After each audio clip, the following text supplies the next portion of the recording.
There's a reason people call me thinking cynical, and stuff like Absolute Superman, is that reason. I can look at what's being presented as what's being said about the book and what the character is going to be, and I can say that shit won't work.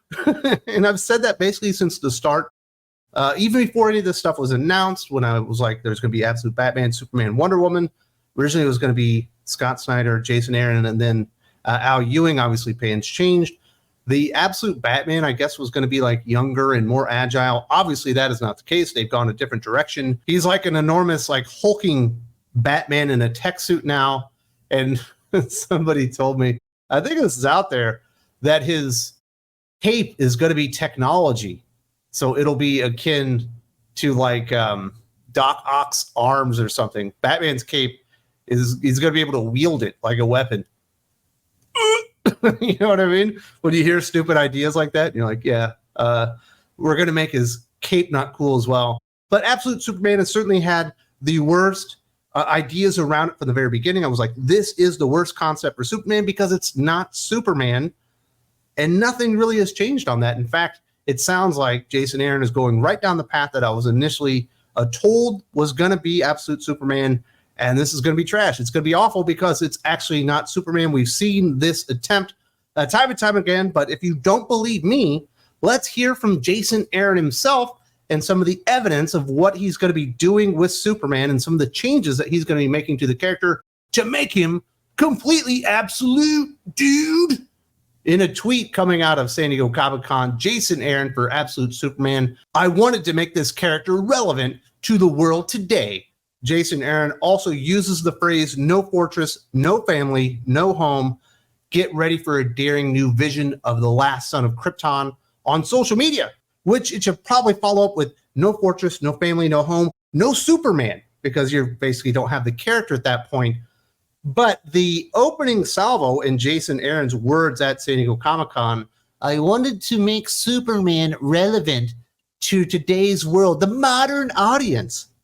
Has this ever worked for any character when they got the full revamp? We're like, you know what? This character just doesn't work for today's audience. We're just going to redefine who he is, reconfigure everything, so today's audience is going to be interested in Absolute Superman. I hate to break this to Mr. Aaron and Mr. Snyder and Mr. Lee and Mrs. Javins. The people that are going to be most interested in Absolute Superman are actually Superman fans.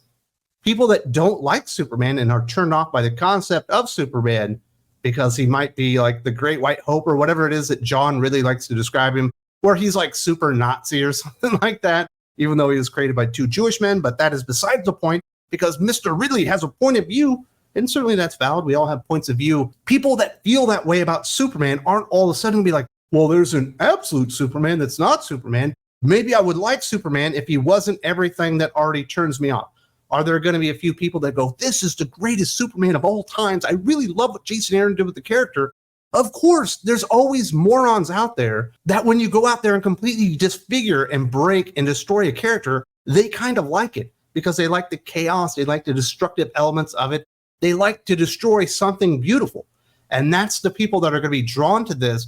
And actual Superman fans are going to be going, wait, this isn't Superman. This is a random Kryptonian.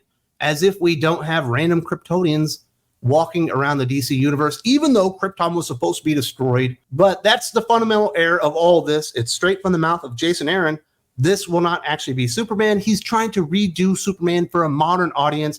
And this always makes people, specifically paying customers, want to hurl. It makes their eyes bleed. A little bit of brain fluid comes out of their ears as they're so disgusted, horrified, and pissed off by the new profound version that's been made for this modern audience that don't even like Superman is out there and everybody hates it. So it's going to be trash, but there is more evidence out there that maybe Jason Aaron has not hit the mark on this idea. In fact, there's an interview out there on ScreenRant.com where he describes a lot of the really stupid elements about this. First up, the dumbest element of all.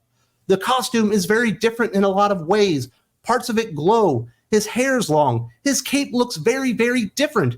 All those things are not just cosmetic choices. There's a reason the cape looks like that. I'll give you. The one tidbit I'll say is, look at the cape. It's got a gradient texture. He's literally wearing the dust of Krypton.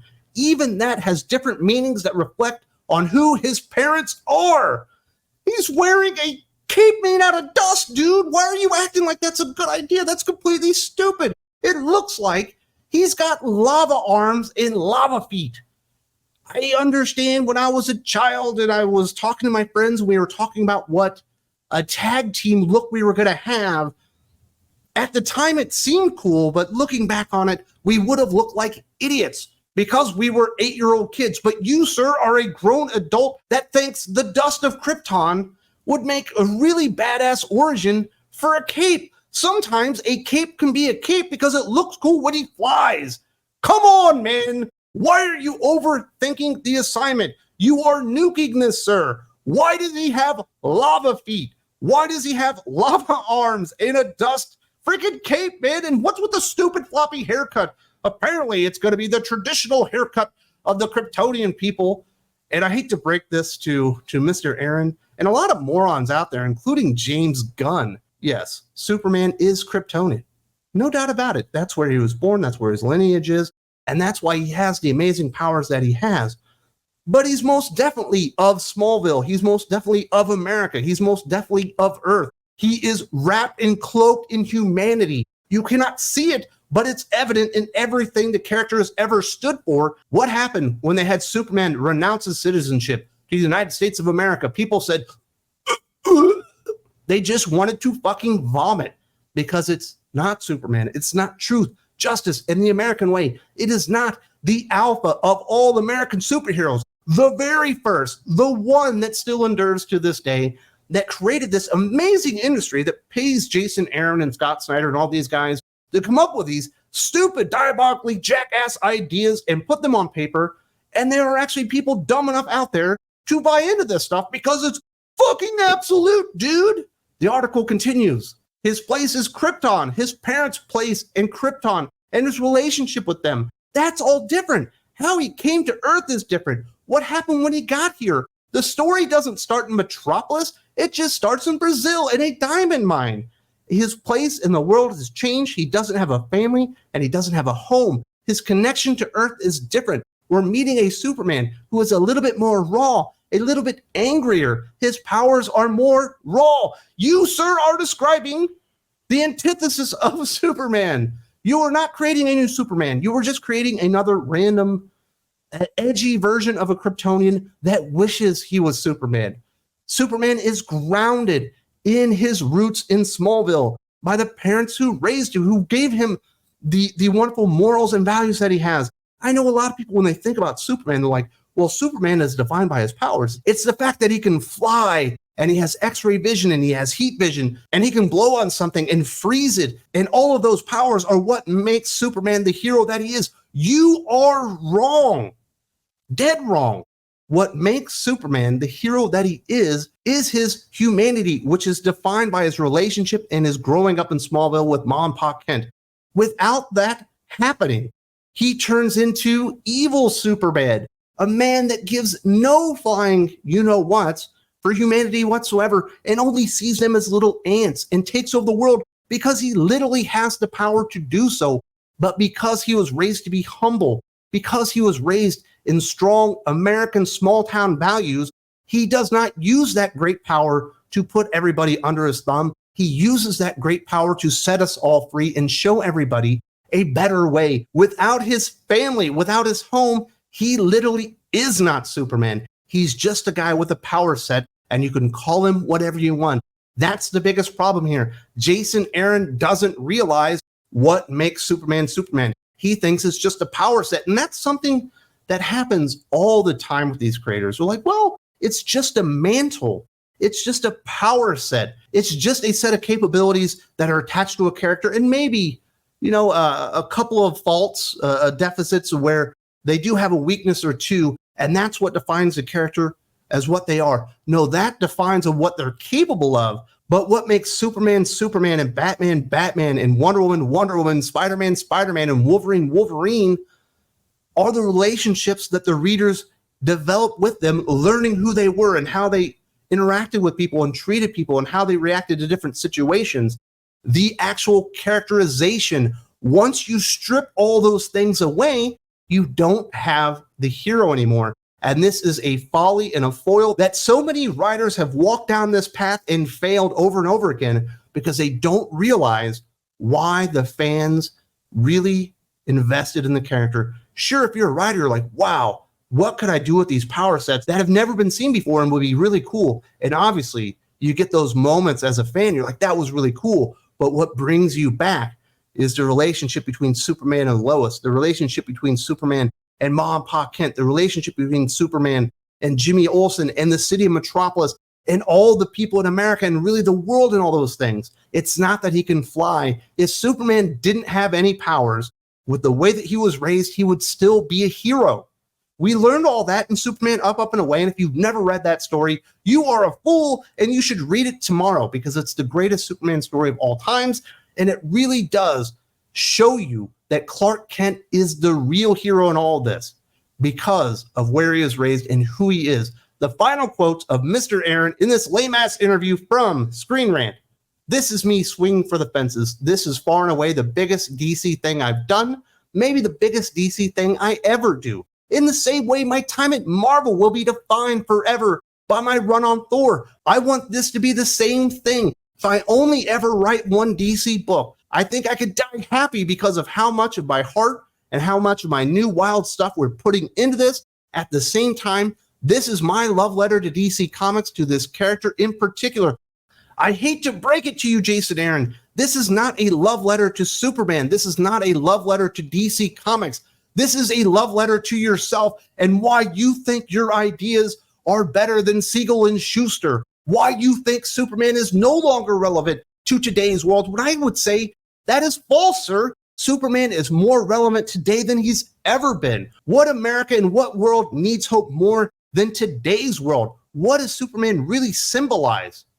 Hope, unabashed, unbreakable hope and vision that humanity will, in the end, work it all out, and it's worth fighting for. It's worth fighting for your neighbors. It's worth protecting people out there and not ignoring the ills of the world.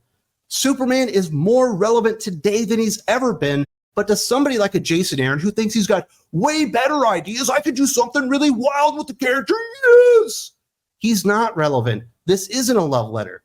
This is you putting your own stamp on the character that you didn't think was relevant anymore. And I'm glad you're swinging for the fences. You do that. And you might think your legacy at Marvel is completely defined by your Thor run, and I'm not going to take it away from you. The last really cool idea introduced in Marvel Comics was Gore the God Butcher. And certainly the first 8 to 12 months of Jane Foster Thor was popular and people liked it. It went on way too long, and by the end, you just squatted there and did nothing on the title and ended up on a really lame-ass event. But that's not what defines you as a Marvel creator to me. It's all the destruction that you've done, what you did to Wolverine, what you did to the X-Men, specifically what you did to the Punisher. You, sir, do not write love letters to anyone but yourself, because when you see these characters and what people are drawn to, you hate it, you despise it, and you intentionally go in there and you rip it apart whole cloth and try to recreate something and put the mantle back over on top of it and say, this is what Punisher should have always been. He was always a serial killer. This is what Wolverine should have always been. He should have always been a lame-ass character that doesn't even remotely resemble himself. Or maybe Wolverine should have really been X-23 all along, because you did try to shove that down people's throats for years as well. I only see Jason Aaron as destructive. And yes, I can acknowledge he's done good stuff. Southern Bastards is good. I like Batman Off-World. I kind of like his Conan the Barbarian run there at the end of Marvel Comics, although the middle of it kind of sucked. But Jason Aaron is one of the most destructive creators in the history of comic books. He hates the superheroes because they don't represent exactly what he wants them to represent. And he holds that against the characters, and he goes out of his way to destroy them. And it looks to me that is exactly what he's trying to do with Absolute Superman. And will it be successful? Yes, the first issue will sell very well. And I imagine it'll sell well through 6 issues until all the Superman fans realize, no, this really isn't going to be Superman. He has no interest in writing Superman, and it's time for me to walk away. And a couple of edgelords will be in there going, this is the best Superman. while all the actual Superman fans are going, well, fuck it. I'm just going to go back to the Superman title and I'm going to wait out Action Comics until Mark Waid fucking jettisons from there as well, because nobody can put up with his ass. So I'm very cynical on this. This is going to be trash because it's not going to be Superman. I'm sorry it was animated, but when you start messing with the greatest superhero in the history of superheroes, I do start to take it personally. If you like more content like this and these kind of discussions with me getting animated and really invested in the characters, and you want to support my mission here on Thinking Critical YouTube to provide an honest perspective on the comic book industry and how things are going and what things are not working and are working, I do invite you to check out the Patreon. That's where you can support us. You get awesome podcasts in return. There's a link to the Patreon in the video description. I hope to see you there.